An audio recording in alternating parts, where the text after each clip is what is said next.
오늘 삼성전자 주주 여러분 정말 고생 많으셨습니다. 이번 주, 특히 지난 5일부터 오늘까지 한 주가 이렇게 길게 느껴진 적이 없었을 겁니다. 5일 하루에만 코스피가 5% 이상 무너졌고요. 삼성전자도 7에서 8% 가까이 빠지면서 30만 원 아래로 내려갔습니다. 그리고 오늘 현재 29만 원에서 30만 원 문턱을 지키지 못하고 있는 상황입니다. 오늘 영상에서는 딱 세 가지를 말씀해 드리겠습니다. 첫 번째, 왜 이렇게 빠졌는지 진짜 이유. 두 번째, 지금 이 가격이 어떤 의미인지. 세 번째, 앞으로 어떻게 볼 것인지. 끝까지 보시면 머릿속이 조금 정리되실 겁니다. 그럼 시작하겠습니다. 이번 하락, 딱 하나의 이유로 설명이 안 됩니다. 악재가 하나하나 쌓이고 또 쌓이면서 터진 겁니다. 하나씩 짚어드릴게요. 도화선은 미국 고용지표였습니다. 지난 6월 5일 금요일 밤 미국에서 고용지표가 나왔습니다. 5월 비농업 취업자 수가 17만 2천 명으로 늘었는데요. 시장이 예상했던 숫자의 2배가 넘습니다. 그럼 여기서 의문이 드실 수 있어요. 고용이 좋으면 좋은 거 아닌가? 왜 주식이 빠지지? 이게 지금 시장에서 제일 역설적인 부분입니다. 이 고용이 너무 좋다는 건 미국 경제가 과열될 수 있다는 뜻이에요. 그러면 미국 중앙은행인 연준이 금리를 다시 올릴 수 있다는 걱정이 생기는 겁니다. 지금 미국 기준 금리가 3.5에서 3.75% 사이인데요. 여기서 더 올리면 주식, 특히 많이 오른 기술주와 이 반도체주에는 바로 부담이 됩니다. 그래서 고용이 좋은 날 나스닥이 4% 넘게 빠진 겁니다. 이 필라델피아 반도체 지수는 10%가 넘게 무너졌고요. 마이크론이 13%나 빠졌습니다. 그 충격이 월요일 한국 증시로 그대로 들어온 거예요. 같은 날 미국에서 브로드컴이 실적을 발표했습니다. 숫자 자체가 나쁜 건 아니었어요.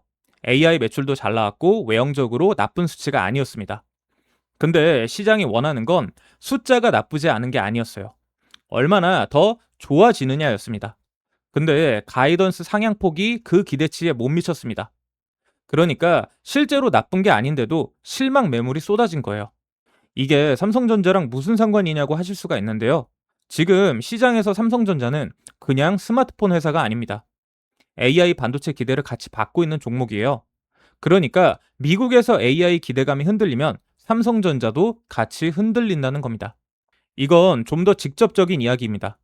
엔비디아의 차세대 AI 서버 플랫폼에 들어가는 메모리 용량을 절반 수준으로 줄일 수 있다는 얘기가 나왔습니다. 쉽게 말하자면 삼성전자와 SK하이닉스가 얼마나 팔 수 있을지에 대한 기대가 한순간에 흔들린 거예요. 이번 주 스페이스X가 나스닥에 상장을 합니다. 이게 한국의 삼성전자랑 무슨 상관이냐? 이렇게 생각하실 수 있겠는데요. 전 세계 기관 투자자들이 스페이스X를 사기 위해 실탄을 만들고 있습니다. 다른 주식을 팔아서 현금을 확보하는 거예요. 그 매도 물량이 한국 증시에도 들어온 겁니다. 실제로 외국인이 이번 주 한 주 동안만 18조 원을 넘게 팔았습니다. 그것도 20일 거래 연속 순매도입니다. 올해 들어 최장 기록이에요. 지금 원달러 환율이 1,500원 중반대에 머물고 있습니다. 이게 왜 문제냐? 외국인 투자자 입장에서는 한국 주식을 팔고 달러로 바꿀 때 환차익이 생깁니다. 반대로 계속 들고 있으면 환차손 위험이 있어요. 그러니까 팔고 싶은 이유가 하나 더 생기는 겁니다. 동시에 환율이 높으면 수입 물가가 오르고 그러면 인플레이션 우려가 커져서 한국은행도 금리를 쉽게 내리지 못합니다. 사방이 막히는 구조예요. 올해 3월에 미국과 이란 사이에 전쟁이 시작됐습니다. 이게 반도체랑 무슨 상관이냐 하면은요. 반도체를 만들 때 헬륨과 브롬이라는 원재료가 필요한데 이 재료들이 중동 공급망과 연결이 되어 있어요. 전쟁이 길어지면 공급 불안이 생기는 구조입니다. 이 유가도 올라서 에너지 비용도 부담이 되고요. 지금 이 6가지가 한꺼번에 쌓인 겁니다. 어느 하나만 있었으면 이 정도까지 빠지지 않았을 거예요. 자, 그러면 지금 29만 원대 이 가격을 어떻게 봐야 할까요? 이걸 이해하려면 먼저 삼성전자가 올해 얼마나 올랐는지를 봐야 합니다. 삼성전자는 올해 초 5만 원대에서 시작을 했습니다. 지난달에는 30만 원을 넘어서 장중에 35만 원까지 닿는 흐름도 나왔어요. 한 달에 30% 이상 오른 적도 있고요. 많이 오른 만큼 흔들릴 때도 깊게 흔들립니다. 이건 삼성전자만의 문제가 아니라 많이 오른 주식의 공통적인 패턴이에요. 지금의 29만 원대는 많이 오른 구간에서 조정이 나온 것입니다.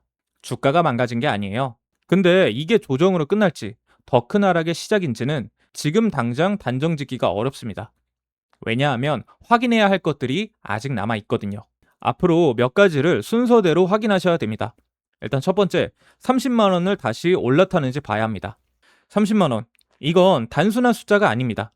이 선 위에서 버티느냐 못 버티느냐에 따라서 시장의 심리가 달라져요.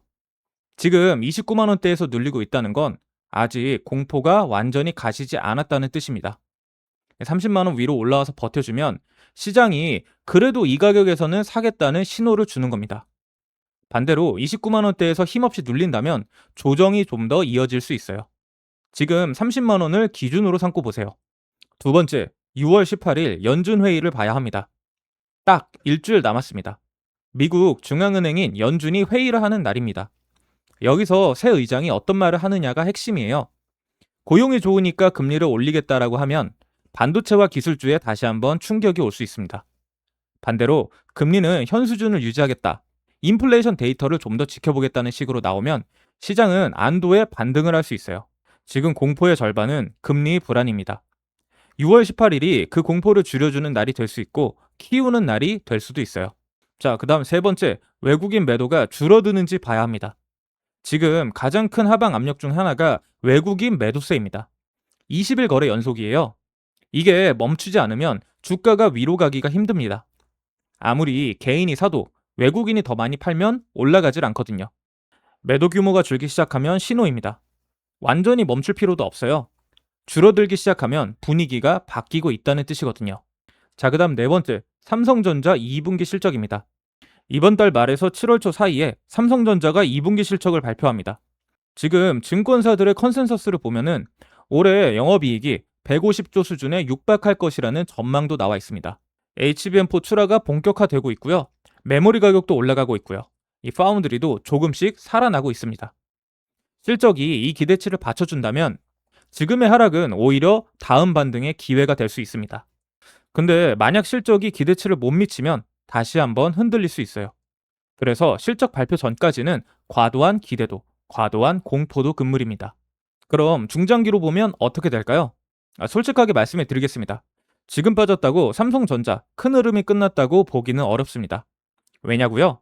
엔비디아가 삼성전자 HBM4를 자신의 차세대 AI 가속기에 쓰기로 결정했습니다. 확정된 계약이에요.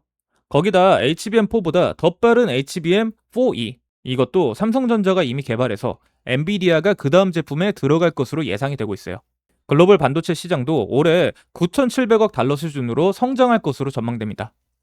HBM 시장만 따져도 올해 58%나 성장할 거라는 분석이 나와 있어요. 그리고 중요한 게 하나 있습니다. SK그룹 회장이 최근에 이런 말을 했어요.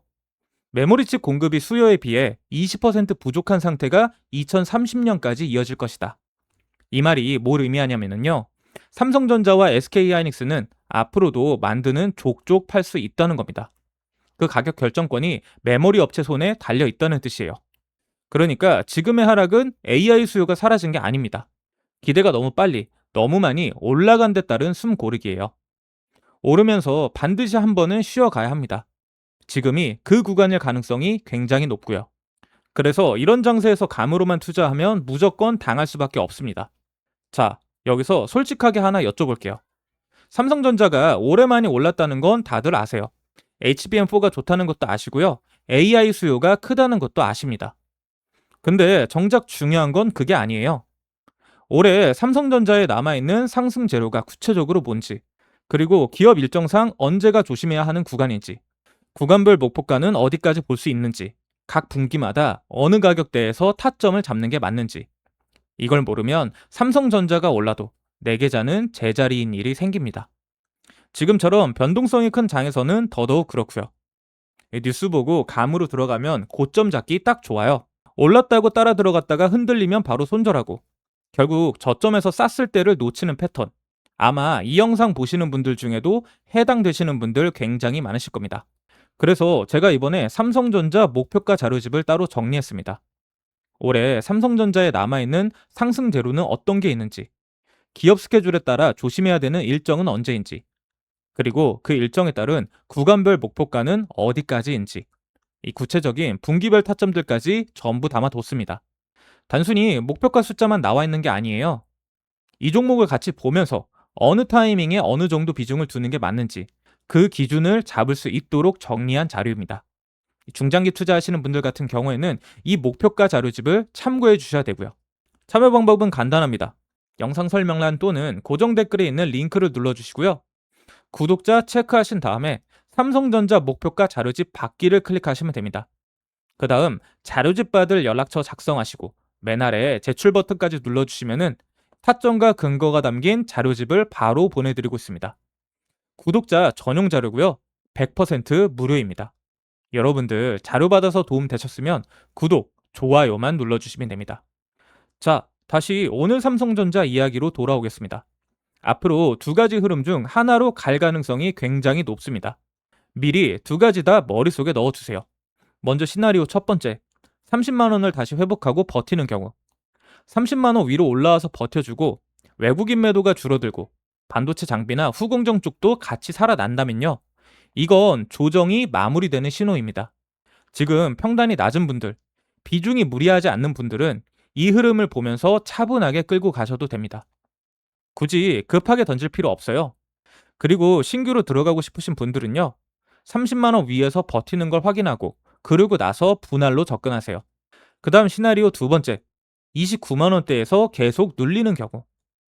이 30만 원 회복에 실패하고 외국인 매도가 줄지 않고 6월 18일 연준에서 매파적 발언이 나온다면요.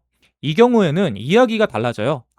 최근 30만 원 위에서 들어오신 분들, 그리고 비중이 크신 분들은 일부 줄이는 게 맞습니다. 전부 던지라는 게 아니에요. 내 계좌가 더 흔들려도 버틸 수 있는 수준으로 가볍게 만들라는 겁니다. 희망으로 버티는 건 매매가 아닙니다. 기준으로 버티셔야 됩니다. 오늘 드린 내용을 한번 다시 정리할게요. 이번 하락의 원인은 하나가 아닙니다. 6가지가 한 번에 터진 겁니다. 지금 29만 원대는 큰 흐름이 끝난 게 아니에요. 많이 오른 구간에서 나온 숨고르기입니다. 단 30만 원 회복이 중요합니다. 이게 되느냐 안 되느냐에 따라서 대응이 달라져요. 중기적으로 볼 것은 세 가지입니다. 6월 18일 연준회의, 7월 삼성전자 2분기 실적, 그리고 외국인 매도 감소 여부. 이 세 개를 순서대로 확인하세요. 그리고 지금 이 장에서 가장 위험한 건 감정적인 매매입니다. 무서워서 전부 던지거나 싸 보인다고 한 번에 몰빵하거나 둘 다 지금 이 시장에서는 안 됩니다. 비중은 내가 흔들려도 버틸 수 있는 수준으로 유지하시고요. 기준을 정해두고 그 기준에 맞게 분할로 대응하세요. 오늘 하루 정말 고생 많으셨습니다. 지금까지 차트 인사이트였습니다. 감사합니다.